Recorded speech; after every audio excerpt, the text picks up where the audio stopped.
أعوذ بالله من الشيطان الرجيم. بسم الله الرحمن الرحيم. يا أيها الناس اعبدوا ربكم الذي خلقكم والذين من قبلكم لعلكم تتقون. الذي جعل لكم الأرض فراشا والسماء بناء وأنزل من السماء ماء فأخرج به من الثمرات رزقا لكم فلا تجعلوا لله أندادا وأنتم تعلمون. وإن كنتم في ريب مما نزلنا على عبدنا فأتوا بسورة من مثله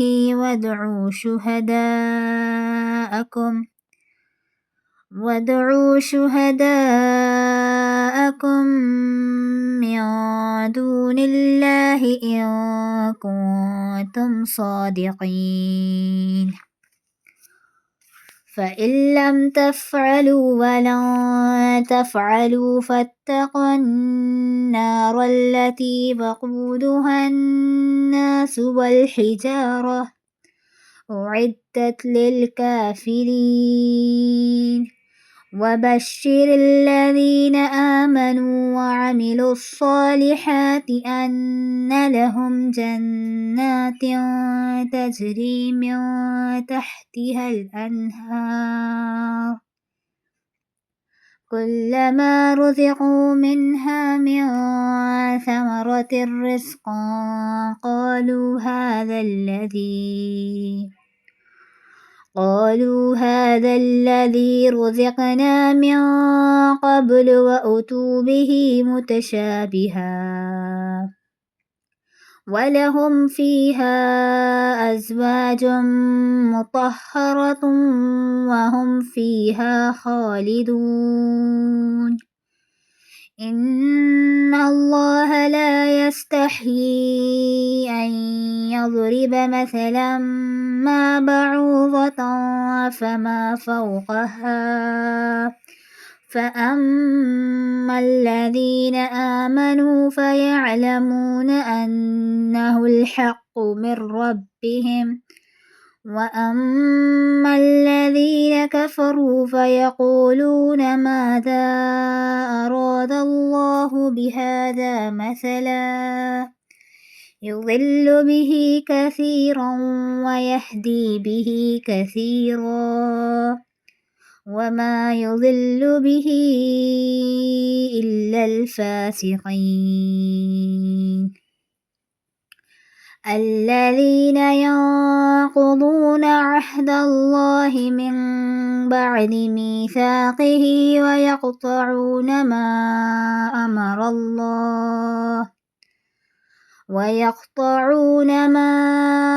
أمر الله به أن يوصل ويفسدون في الأرض أولئك هم الخاسرون. كيف تكفرون بالله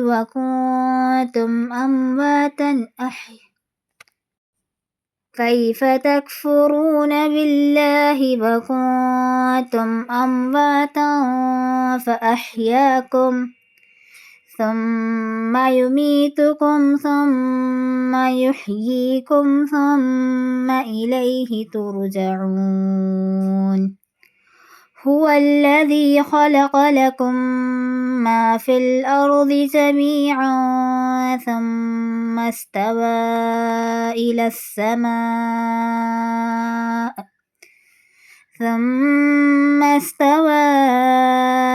السماء فسواهن 7 سماوات وهو بكل شيء عليم. Assalamu alaikum wa rahmatullahi wa barakatuh.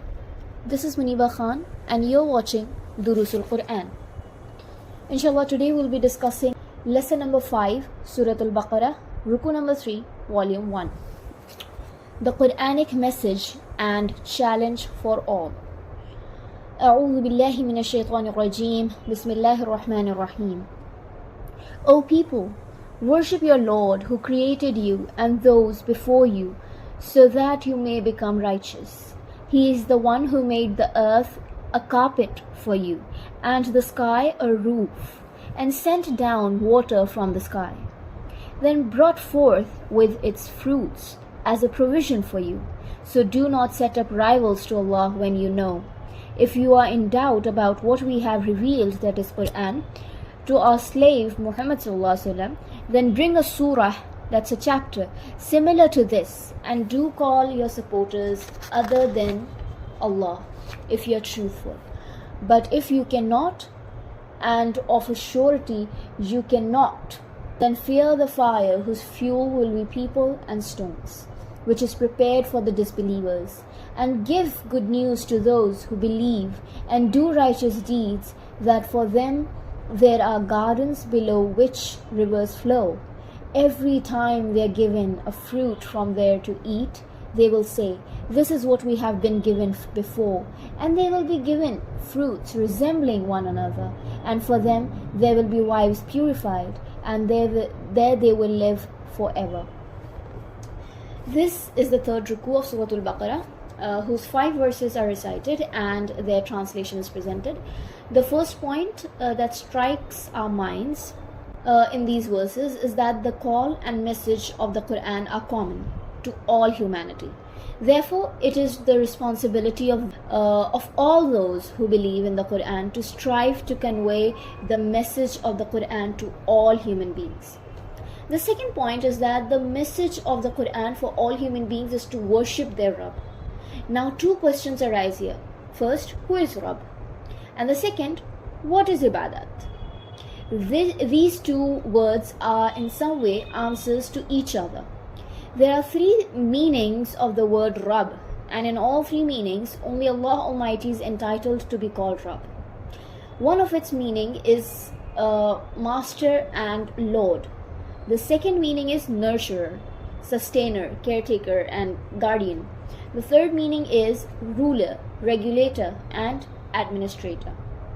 In terms of these 3 meanings compared to Rabb, the word ibadat also has 3 meanings. The first meaning is prayer and worship, the second is spiritual devotion and slavery, and the third is obedience and submission. Following the Sharia and the law and worshipping with all 3 meanings are reserved for Allah Almighty and prohibited for anyone else. Ruku, that is to bow down on knees, sajda, that's prostration, qiyam, that is standing, etc. All the components of prayers, fasting, hajj, sadaqah, and charity, zakat, and alms, that is all forms of spending in the way of Allah, should be performed only for the pleasure of Allah. In the same way, obedience and submission are permissible to only Allah's commands and laws, or anyone else can be obeyed under the obedience of Allah, because eventually it will be the obedience of Allah. Likewise, it is allowed to be a servant and slave of Allah alone. Besides Him, it is not permissible to submit our will, authority, and freedom to any other entity. All the methods of worship that the polytheists have adopted for their false deities are reserved for Allah. Why should one worship and serve Allah alone?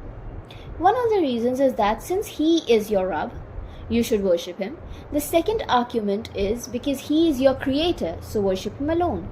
The third argument is that Allah created not only you but all human beings before you, so worship Him alone. The fourth argument is that He created the earth and made it a floor for you, suitable for you, and convenient for life. The fifth argument is that Allah not only created heaven, but also made it suitable, comfortable, and conducive to your life, just like a roof, and humans find comfort and relief from it. Finally, the sixth proof is that Allah sent down water from the sky. Through it, He created multiple kinds of fruits, orchards, food grains, vegetables, and pulses, etc., for your sustenance. After these arguments, the Qur'an says, do not create any associate or partner with Allah, because no one else created you, your forefathers and your descendants. No one else made the earth suitable for you, nor did anyone make the sky suitable. No one else managed the rain or the provision for you. So when none else did all of it, how can it be permissible to consider someone else as a partner or associate of Allah and worship, serve and obey them? Thus, the message of the Qur'an in the positive sense is the message of Tawheed, monotheism, and in the negative sense is the denial of shirk, polytheism. And both of these, that is, positive and negative aspects of the Quranic messages, are based on arguments. But simultaneously, the Quran refers to the knowledge and says that knowledge is that Allah alone is the creator, master and ruler, and that He alone is worthy of worship, slavery and obedience, and that Allah has no partner in any capacity. In these few verses, the Quran has presented its message to all human beings with great authority and comprehensiveness. But at the same time, it also explains the benefits of accepting this message. The first benefit is that humans will be saved from sins and disobedience in this world. They will be protected from going astray in thoughts and deeds. The second benefit is that they will be safe from many calamities, troubles and losses in this world, and will be able to make this life a means for success and wellness of the hereafter. The third benefit is that they will be protected from the punishments, hell and reproach of Allah, and will be able to attain prosperity in the hereafter. But the Quran has conveyed it in words maybe or perhaps, because all the benefits depend on one's own sincerity and actions accordingly. Therefore, whoever sincerely seeks help from Allah Almighty bestows His mercy on him. One of the reasons for not accepting this true message of the Quran may be that there are no arguments in its favor. The second reason may be that its benefits are not known. Both of these reasons have come to the fore. The Quran further states that the third reason may be that you have doubts about the message, guidance and commands that Allah Almighty has sent down to His servant Muhammad ﷺ through His angel. That is why you are reluctant to accept the message.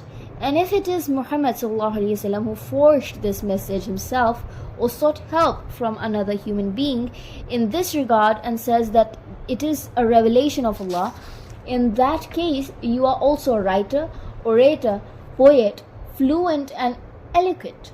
You're so proud of your eloquence and fluency that you call the rest of the world ajam, dumb. So make a surah like that of the Quran. This challenge of the Quran is still on with the whole world.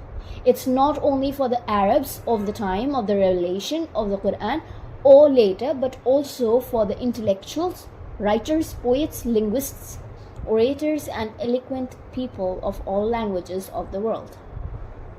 Literature, beauty and impact of speech are not just the rhymings of words. The agility of phrases, the setting of sentences, the articulation and the flight of imagination, but the combination of both the words and the meanings that make a speech literature. The Quranic beliefs, ideology, system and the moral, spiritual, economic and social teachings, the principles of the culture and civilization and the system of politics and collectivism, each is a challenge.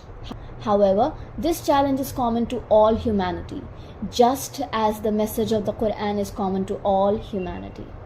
There was never a lasting peace and safety in the world and will never be through human beings, self-made ideologies and systems. The same goes for justice and impartiality.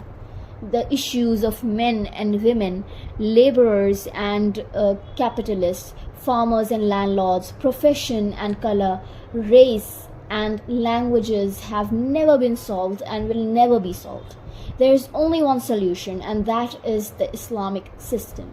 Therefore, it is the challenge of the Quran that if there is any true system other than Islam, then bring it forward.